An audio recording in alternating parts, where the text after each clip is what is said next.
Hey everybody, what's going on this week? This is my post-election rant.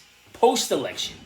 It really was a crazy election. I can tell you this. I would say post-election, but we know states like Arizona, it takes them about a month to actually count. God only knows what's going on there. And some other states, they're going to count till they find enough vote to get you to Democrats. I have to tell you, this insanity is that, let's face the reality of the fact that Trump broke the government. He broke the government. It is as corrupt as you could possibly imagine. Corruption is rampant. How can we not believe these elections are not above board when 10 minutes into the Arizona election, 20% of the counting machines, the computer system, went down? I mean, the same county happened last time. How did they not fix this? Little White Claw today. It really is. I think it would take less time to count different colored stones in a third world country of 7 million people than it would to count the ballots in Arizona. I'm really not sure what the hell is going on here, but somebody's got to get involved federally. And the federal election has to have one voting system. It can't be a state like Florida done in 4 hours, and Arizona takes 2 weeks. Somebody explain it to me like I'm 5, because I really don't understand. I really don't understand. Then we got Gen Z. Gen Z, the softest, most naive, gullible generation out there. A generation of entitled human beings for the large part. Half are entitled. The other portion doesn't care because they think everything's broken so they can't get involved. So you get all these Gen Zs to go out and vote. And they voted on really just 2 issues. Student loan forgiveness. That actually is the big lie. That drunken old hag, Nancy, came out about a year and a half ago before Dementia Joe came parading out and said he was going to do it. And said, he can't do it. The president doesn't have the power to do it. She may have been on a fifth of Jack Daniels that day, but that's the truth. The president can't do it. So everybody knew this, except Gen Z. Gen Z saw the dollar signs, more entitlement. We're voting Democrats. We voted like crazy for Democrats. Day after the election, the court said, no way. Why couldn't that be the day or two before the election? However, if that happened, the Democrats would have said, look what the Republicans are doing to you.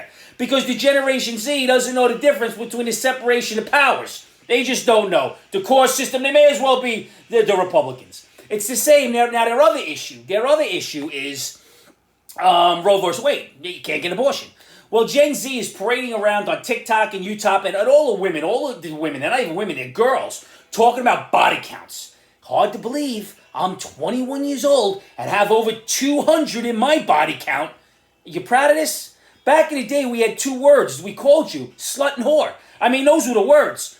But Roe versus Wade, that's why they need their abortions. You never hear these abortion activists talking about birth control because you get birth control easy. They want to have their cake and eat it too and just be able to be done with it. But the emotional and economic damage that it does at the time, you can't replace that. It's ridiculous. But yet they have their heads shoved so far up and they believe the great lie and with the illegitimate court gave Roe versus Wade back to the states. The timing for that was horrible too.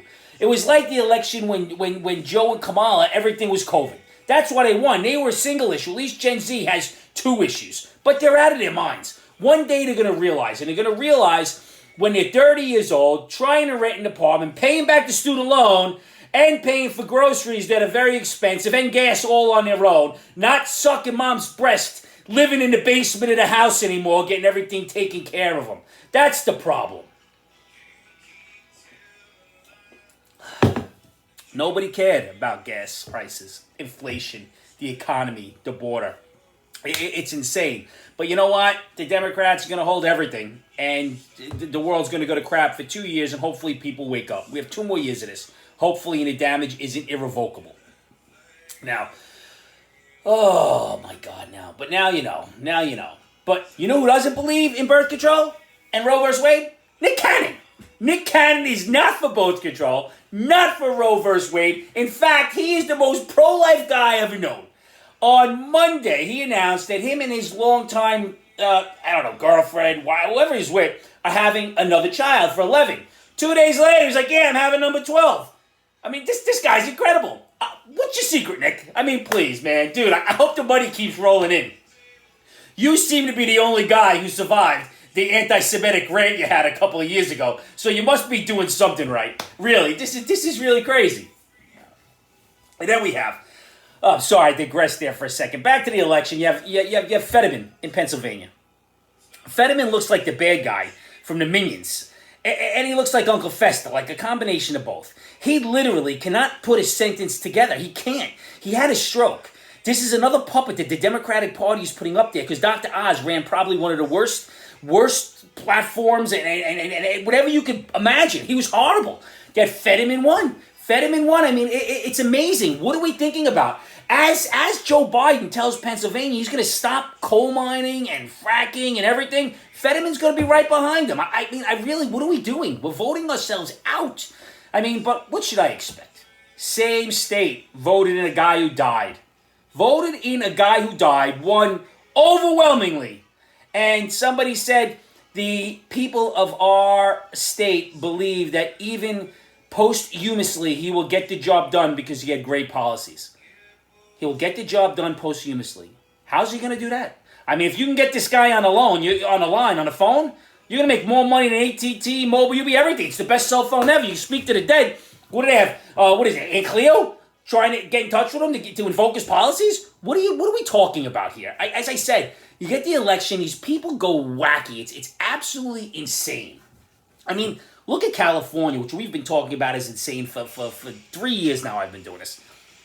California voted that you cannot have legal sports gambling in California. Fine. However, same state, you can go to a clinic and get heroin legally. You can go get your heroin, you can go get your high, but you can't drop down 100 on the Niners -7. Does this make any sense to you? Doesn't make any sense to me. That's why I keep drinking. It still doesn't make any sense. I mean, I do find it hysterical that we got a device that's about this big. I could call this device to another state and get my friend edibles in Colorado, have them delivered to his house in 5 minutes, but we can't count votes for a month. I mean, what are we doing here? I mean, come on, really? It can't be this difficult. Friday was Veterans Day. I want to say God bless you and thank you for all the veterans who serve. Any veteran who watches, I love you and I am very appreciative, as are probably 98% of our country. You are well deserved. But what I don't like, and this does get me angry, there were some companies who had to give back a holiday. And they chose Veterans Day. What holiday did they accept? Juneteenth. Juneteenth is a made-up holiday. I mean, anybody wants to celebrate it, that's fine, but it's a made-up holiday. It's not a real holiday. It was a holiday that they created.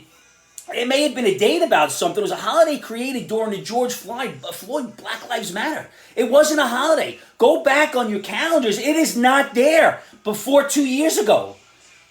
But you're going to give up Veterans Day? You couldn't find something else? You couldn't trade it with something else? Take President's Day. Who cares? I mean, come on. Take Christmas. Nobody cares. But you take Veterans Day? That's the one you don't take. Veterans Day. Few are untouchable. That should be one. Disgusting if you're one of the companies who had to make the trade. GQ. GQ is jumping on board with the wokeness. GQ now has a female man of the year.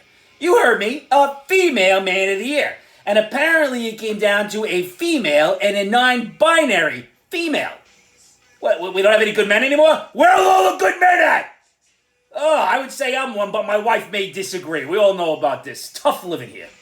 I know his squirrels would disagree. Who knows about that one these days either. But what are we doing? I mean, first off, a non-binary, wouldn't they be disqualified for everything? Was that on a man or a woman? I'm really not sure about that. But I know non-binary, in the technical terms, doesn't fit with their feeling. I mean, listen, be whatever you want, do whatever you want, be a good human being, but that doesn't mean we have to buy into it. GQ bought into it. She should have been DQ'd, not GQ'd. That's all I'm saying. I don't know if that went over very well. Now, Brittany Griner. Brittany Griner lost another appeal, and the outrage and the uproar is going on. She is a black woman. She is a lesbian. She is a famous basketball player, and they're working hard to get her out. Working hard. Can't get out the regular old white guys or any other buddy out. This is it. You want to talk about privilege, this is privilege. Can somebody just please tell me how she was unlawfully detained? Really, a coherent thought. Somebody please tell me, how was she unlawfully detained? Listen, she doesn't like America, but I don't care. She's an American. I do feel bad that she's in there that long. But she earned it. She went to a different country and broke the law. I mean, that's it. That's a consequence. There's nothing unlawful about it. In fact, in Russia, it was very lawful. Was the punishment harsh? Oh, yeah. Good God, yeah. I would say so. Make anybody think twice about fooling around in Russia. I'm never going there. They get me just for being bold. Who knows? I really don't know. Let me see here. We got a teacher. Teacher sent out a heartfelt, like an essay. It was like a narrative she wanted people to see. And how is she planning and how is she speaking to her students about active shooter drills? Okay, I got a good one for you. Hey, sister, you know how you're planning and telling your students? You just do it. Back in my day, we had what they called the atomic bomb drills. So we all used to do two of them. You used to get under your wooden desk and hide under your desk with your head over your hands. Like that was going to stop a bomb. Or the other one was to go out in the hallway and go up against the hallway just in your hands with nothing over your head because the walls were concrete. Get over it. Every generation had something. Would you rather be safe or would you rather be sorry? These drills, unfortunately, are just part of society. Stop whining about it. Everything is whining and crying. I really just don't understand. I don't understand. Oh, and listen. And if you were that red Camry in front of me the other night, making a illegal turn, a right on red, right in front of the precinct, maybe not the brightest move. Maybe you want to make your illegal turns away from the precinct. That cop came out, whoop, whoop. I just sat and laughed. How dumb are you? Probably Gen Z. Entitled to make their right turns. Little piece of advice this week. Angry Mac. I'm a 28-year-old man and my best friend is getting married soon. I was anticipating being the best man, but he sat me down and said I have to ask my brother-in-law, which is fine, I understand. But we were at a party the other night and they were joking around about it and he said, you may be the best man, but I found a better man. And it really hurt my feelings. Now I don't want to go to the wedding. What should I do? Yeah, I got a couple of choices.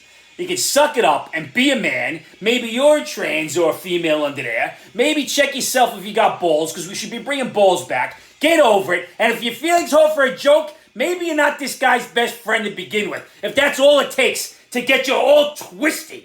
So pull your big boy or big girl panties back on, have a drink, go there and have a good time, and celebrate your best friend who is making a joke. Good God, I can't even imagine. If that was the worst joke my best friends ever made about me, I wouldn't even know who they were. We're much more devious and much meaner than that. And we all just laugh about it. Now, last thing. Somebody said, hey, Angry Mac, how do you get over the post-election blues? I find a single barrel works. A couple of shots, 3 fingers with some ice. We'll all figure it out because the sun's going to come up tomorrow. And you know what? There's going to be another election next year, and the year after that, and the year after that. You don't like the people in there, vote them out. That's it. But get some knowledge before you do it. That's all I ask. Now, listen, there's a lot of deaths going on this year. A lot of deaths. I'm in a death pool. And the old people are going, but you know what? There's no rappers in the death pool. I think, and I said to the guy, if you're running it, let's find some rappers and throw some rappers in there because they're dropping like flies these days. I mean, I guess it's always been like that. So do yourself a favor. Go find somebody you love. Tell them you love them. Give them a hug because tomorrow is not guaranteed. Tomorrow there's no guarantee that that person will be there or you'll be there. Don't waste another second. 3 most powerful words in the human language. I love you. Go tell somebody. Thanks for watching. Please share. Subscribe. I gained 2 followers last week. Share, subscribe, retweet, whatever you got to do. Leave a comment. Love you all for it. Cheers.